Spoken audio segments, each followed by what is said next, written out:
Hello students, आज हम प्राचीन, मध्य एवं आधुनिक काल में विधवाओं की स्थिति पर बात करेंगे। विधवा की स्थिति को हम 3 बैकग्राउंड में देखेंगे। पहला, सती, यह प्रथा कब कैसे स्टार्ट हुई और कब तक चली। दूसरा, नियोग की प्रथा। तीसरा, विधवा विवाह। इन 3 संदर्भ में हम इस टॉपिक पर बात करेंगे। तो पहला है सती प्रथा। सती प्रथा का उदाहरण हम देखें तो प्रागैतिहासिक ऐतिहासिक काल में हमें सती प्रथा देखने को मिलती है, परंतु 3री ईस्वी पूर्व तक आते आते यह सती प्रथा पूर्ण रूप से समाप्त हो गई थी और विधवाओं की स्थिति हम देखते हैं काफ़ी अच्छी सेटिस्फैक्ट्री हो गई थी। अब विधवा अगर चाहें तो वह ब्रह्मचर्य का जीवन व्यतीत कर सकती थी, अगर वे सती नहीं होना चाहती हैं तो, और या फिर वे पुनर्विवाह भी कर सकती थी। तो सती प्रथा हमारे अध्ययन काल में समाप्त हो चुकी है और अब हम बात करेंगे नियोग प्रथा की।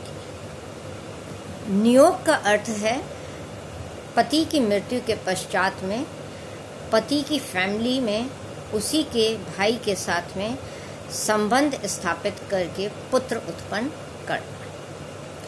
इस प्रथा का जन्म, जैसा कि हम प्राचीन ऋषियों के विचारों को देखते हैं तो पता चलता है कि यह माना गया कि एक व्यक्ति को अगर वह बिना पुत्र के ही मृत्यु को प्राप्त हो जाता है तो उसको किसी भी प्रकार का हेवनली या आप कहें कि दूसरे जीवन में या स्वर्ग में जाकर के उसको सुख और शांति प्राप्त नहीं होगी। इस विचार को ध्यान में रखते हुए इस प्रथा का जन्म हुआ और अगर स्त्री के पति की मृत्यु हो जाती है तो उसी के छोटे भाई के साथ में उसका विवाह कर दिया जाता था, ताकि वह अपनी उस पवित्र ड्यूटी यानी कि अपने उस कर्तव्य से वह भाई मुक्ति पा सके कि उसका भाई स्वर्ग में शांति प्राप्त करेगा और वह एक अपनी पवित्र कर्तव्य को पूर्ण कर रहा है और उसको स्वर्ग में, उसके भाई को स्वर्ग में एक अच्छा स्थान प्राप्त होगा। इस प्रकार से हम देखते हैं कि प्राचीन भारत में नियोग की प्रथा, जो हम वैदिक काल से ही देखते हैं, प्रयोग में ली जा रही थी। अडॉप्शन यानी कि गोद लेने की प्रथा भी प्रयोग में ली जा सकती थी नियोग के स्थान पर ऋषि मुनियों ने अडॉप्शन के लिए हमेशा मना करा, क्योंकि उनका मानना था कि अगर आप गोद लेते हैं तो वे किसी और परिवार का होगा या किसी अन्य व्यक्ति के खून से उत्पन्न वह पुत्र होगा, जबकि नियोग प्रथा में उसी परिवार का खून उसी परिवार में ही रहता है, ताकि प्रॉपर्टी किसी अन्य परिवार के व्यक्ति के हिस्से में नहीं जाए। एक कारण यह भी था कि नियोग उसी परिवार के अंतर्गत किया जाता था। इसके अतिरिक्त हम देखते हैं कि नियोग को एक पवित्र कर्तव्य के रूप में तो लिया ही गया और साथ ही यह भी कहा गया कि नियोग से उत्पन्न जो पुत्र होगा उस पुत्र को संपत्ति में पूर्ण हिस्सा या बराबर का हिस्सा प्राप्त होगा। महाभारत और पुराण में भी हम देखते हैं कि नियोग प्रथा को माना गया और यह कहकर के माना गया कि अगर उसके पति की मृत्यु हो जाती है तो वह अपने ब्रदर इन लॉ यानी कि भाई से या देवर से शादी कर सकती है। स्मृति में हम देखते हैं कि वे कहते हैं कि इस नियोग प्रथा के माध्यम से एक ही पुत्र उत्पन्न किया जा सकता है, परंतु इससे पूर्व हम देखते हैं कि महाभारत काल में ही अगर हम देखें तो एक पुत्र से अधिक पुत्र उत्पन्न करने की भी अनुमति हमारे को दिखाई देती है। उदाहरण के लिए हम महाभारत को ही लें तो पांडु ने स्वयं ने कुंती से अनुरोध करके अपने 5 पुत्रों को नियोग के माध्यम से ही प्राप्त किया था। कुंती ने 3 पुत्रों के पश्चात में विरोध भी किया था कि 3 पुत्र की ही अनुमति है, पर पांडु ने कहा कि नहीं, अधिक पुत्र उत्पन्न होने चाहिए, इसलिए 5 ही पुत्र नियोग के माध्यम से उत्पन्न हुए थे। क्षत्रियों में हमारे को यह कस्टम दिखाई पड़ता है कि बहुत सारे पुत्र उनके उत्पन्न हों, क्योंकि उनको युद्ध के लिए अधिक पुत्रों की ज़रूरत होती थी। परंतु धीरे धीरे बाद में हम देखते हैं कि नियोग के माध्यम से सिर्फ 3 पुत्र उत्पन्न करने की ही अनुमति दी गई थी। तीसरी ईस्वी पूर्व तक आते आते नियोग की प्रथा काफ़ी कॉमनली हमारे को दिखाई पड़ती है और यह प्रचलन में भी काफ़ी अधिक है। जैसे कुंती की बहन ही श्रुतसेना जो थी, उसने भी नियोग के माध्यम से ही कई पुत्रों को जन्म दिया था। परंतु बाद में हम देखते हैं कि अपास्तंबा, बौदायन और मनु, इन तीनों ने ही यह कहा कि नियोग के माध्यम से जो पुत्र उत्पन्न होता है वह किसी और व्यक्ति का पुत्र है, इसलिए जो आदमी यहाँ से चला गया है और जिसकी स्मृति में पुत्र को उत्पन्न किया जा रहा है, यह सही नहीं है। बौदायन ने भी अपास्तंबा से के इस विचार को स्वीकृति दी, परंतु मनु ने एक पुत्र उत्पन्न करने के लिए अनुमति दे दी थी। परंतु आगे हम देखते हैं कि वशिष्ठ और गौतम मुनि, इन दोनों ने कहा कि नहीं, ये गलत है और नियोग की प्रथा बिल्कुल सही है। उन्होंने कहा कि नियोग विडो की, यानी कि एक विधवा की इच्छा पर होना चाहिए कि वह किसी एक स्ट्रेंजर से पुत्र उत्पन्न करना चाहती है, अनजान व्यक्ति के साथ में विवाह करके पुत्र उत्पन्न करना चाहती है, या उसी परिवार में ही विवाह करके पुत्र उत्पन्न करना चाहती है।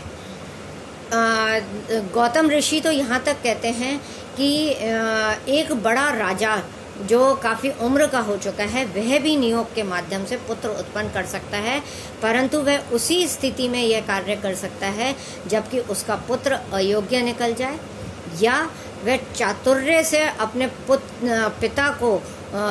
पिता का हनन करना चाहता हो, या पिता को नुकसान पहुंचाना चाहता हो। इस प्रकार से अनप्रोफेशनल जो भी है पुत्र, उसके एवज में वह नियोग के माध्यम से एक अच्छे पुत्र के उत्पत्ति की इच्छा रख सकता है। 404 ईस्वी पूर्व से हम दूसरी सदी तक की बात करें तो उस समय तक हम देखते हैं कि नियोग की प्रथा में कुछ प्रतिबंध आने प्रारंभ हो गए थे। वह प्रतिबंध यह था कि अब 3 पुत्र ही उत्पन्न करने की अनुमति दे दी गई थी। मनु ने पहले 2 के लिए अनुमति दी और फिर बाद में 1 पुत्र के लिए अनुमति दी थी। ये तक कहा गया कि एक स्त्री जिसके ऑलरेडी पुत्र हैं या बच्चे हैं, वह नियोग के माध्यम से संबंध स्थापित नहीं कर सकती है, या ऐसी स्थिति में विधवा अगर शादी करना चाह रही है और नियोग से संतान उत्पन्न करना चाह रही है, तो इस स्थिति में उसे विधवा होने के 1 वर्ष तक यह नियंत्रण रखना होगा और 1 वर्ष पश्चात वह नियोग के माध्यम से संतान उत्पन्न कर सकती है। परंतु ऐसी स्थिति में अगर वह किसी और जगह पे शादी करती है, तो ऐसी स्थिति में उसको संपत्ति में से कोई भी अधिकार नहीं मिलेगा। इस तरह से हम देखते हैं कि नियोग जो है वह एक ड्यूटी की तरह से सामने आया, क्योंकि पति का वंश चलाने के लिए या पुत्र उत्पन्न करने के लिए एक ड्यूटी के रूप में यह सामने आने लगा था। हम 6ठी सदी तक आते आते देखते हैं कि नियोग प्रथा पूर्ण रूप से समाप्त ही होने लग गई थी और नारद, यम और पाराशर जिसके समय में यह उस समय पल्लवित हुई थी, उन्होंने अब इसका अपोज करना प्रारंभ कर दिया था। धर्म सूत्रों ने भी नियोग और रीमैरिज दोनों को ही एक अभिशाप के लिए, पुनर्विवाह को एक अभिशाप के लिए अभिशाप मानने लगे थे। पुराण जो कि धर्म सूत्रों के 6ठी सदी के पश्चात लिखे जाने प्रारंभ हो गए थे, उसमें उन्होंने कहा, इस काल को उन्होंने काली एज कहा, और उन्होंने कहा कि काली एज में, या जिसको हम कलयुग मान लें शायद, तो उस एज में उन्होंने कहा यह नियोग प्रथा पूर्णतः प्रतिबंधित, हिंदू समाज में से प्रतिबंधित ही हो जानी चाहिए। हम देखते हैं कि नियोग के माध्यम से जो संतानें उत्पन्न हुई थी उनको संपत्ति में से भी अधिकार देना की काफ़ी प्रॉब्लम शुरू हो गई थी। पर मध्यकाल तक आते आते जबकि बाल विवाह प्रारंभ होने लग गए थे और बाल विवाह हो जाने के कारण पति की मृत्यु दर भी बढ़ गई थी, तो ऐसी स्थिति में हम देखते हैं कि बाल विधवाएं काफ़ी हो गई थी और उनके लिए नियोग और पुनर्विवाह दोनों का ही बंधन आ गया था। पर इसके लिए उन्होंने कहा कि ये जो छोटी छोटी उम्र में लड़कियां विधवा हो जाती हैं उनका पुनर्विवाह ज़रूर से होना चाहिए। परंतु इस आवाज़ को इतना दम नहीं मिला और यह वहीं रोक दी गई। परंतु आधुनिक काल में हम देखते हैं कि स्वामी दयानंद सरस्वती ने आर्य समाज में नियोग प्रथा को पुनः लागू किया। उन्होंने कहा कि नियोग प्रथा बिल्कुल सही है, इससे विधवाओं के जीवन को सुरक्षा मिलती है और वे संतान उत्पन्न भी कर सकती हैं। और वैदिक काल में चूंकि इसका सैंक्शन हमारे को मिली हुई थी, तो स्वामी दयानंद सरस्वती ने कहा कि हम क्योंकि वैदिक संस्कृति को मानते हैं तो पुनः इसको मान सकते हैं। अब हम बात करते हैं विधवा पुनर्विवाह। वैदिक सोसाइटी में हम देखते हैं कि विधवा पुनर्विवाह पहले से ही अस्तित्व में आ रहा था। यह स्त्री की इच्छा पर निर्भर था कि वह अपनी पति की मृत्युशैया पर वह अपने पति के साथ में सती हो जाए। परंतु अगर वह सती नहीं होती है तो ऐसी स्थिति में उसको विधवा विवाह करने की पूर्ण रूप से आज्ञा दे दी गई थी। यहाँ तक कि हमारे को उदाहरण मिलते हैं, जैसे कि हम अथर्ववेद में देखते हैं कि एक स्त्री दूसरी बार भी विवाह कर रही है और यह माना गया है कि यह एक रिवाज है, रीति है जो चली आ रही है और एक नए कपल को स्वर्ग में भी इन दोनों के यूनियन को पवित्र माना गया है। तो इस तरह से यह उसकी इच्छा पर था।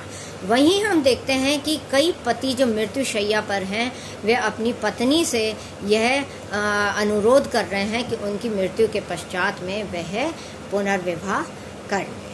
और अथर्ववेद में हमारे को एक उदाहरण भी मिला है कि वह पति है रिक्वेस्ट कर रहा है कि वह उसके जाने के बाद में पुनर्विवाह कर ले। परंतु अगर एक विधवा के पुत्र है और वह ऐसी स्थिति में शादी करना चाहती है, तो पुत्र अगर दूसरे परिवार में चला जाता है तो वह अपने पूर्व परिवार में संपत्ति का अधिकार खो देता है। यह वही था कि पुनर्विवाह या तो एक प्रकार से नियोग प्रथा को वह अपना ले और या फिर वह पुनर्विवाह पूर्ण रूप से कर ले। धर्म सूत्र में 4 जो कि 4वीं ईस्वी पूर्व से 1ली सदी तक में लिखे गए हैं, उसमें पति की मृत्यु के पश्चात में पुनर्विवाह करना बिल्कुल आदेश या आज्ञा दी गई है। वशिष्ठ ऋषि लिखते हैं कि एक ब्राह्मण पत्नी जो अपने बच्चों के साथ में रह रही है वो 5 साल तक इंतज़ार कर सकती है और 5 साल के पश्चात वह विवाह कर सकती है। अगर पति उसका विदेश गमन के लिए गया हुआ है, या वह लौट करके नहीं आता है, या वह स्वयं अपने परिवार को छोड़ करके जाना चाहती है, यानी उस वेडलॉक में से निकल करके वह दूसरा विवाह करना चाह रही है। तो इस तरह से हम देखते हैं कि दूसरा विवाह करना वैदिक काल में कोई एक मुश्किल कार्य नहीं था। इसी तरह से हम देखते हैं कि कौटिल्य और नारद जो हैं वे भी कहते हैं कि एक औरत दूसरा विवाह कर सकती है। उदाहरण के तौर पे उदुपी जो एक विधवा थी, उसने अर्जुन के साथ में शादी करी थी। नंद जातक में हम देखते हैं कि वह एक यंग वाइफ जो है उससे एक आदमी, उसका पति इच्छा करता है कि वह उसकी मृत्यु के पश्चात में पुनर्विवाह कर ले। वसंतारा जातक जो है उसमें भी हम देखते हैं कि एक पति ये कह रहा है कि तुम अपनी जवानी बर्बाद न करना और मेरी मृत्यु के पश्चात में शादी जरूर से कर लेना। 3री ईस्वी पूर्व से हम 2री सदी तक में देखते हैं कि विधवा विवाह में थोड़ी सी धीरे धीरे कमी आई है। जैसा कि दुर्योधन को हम कहता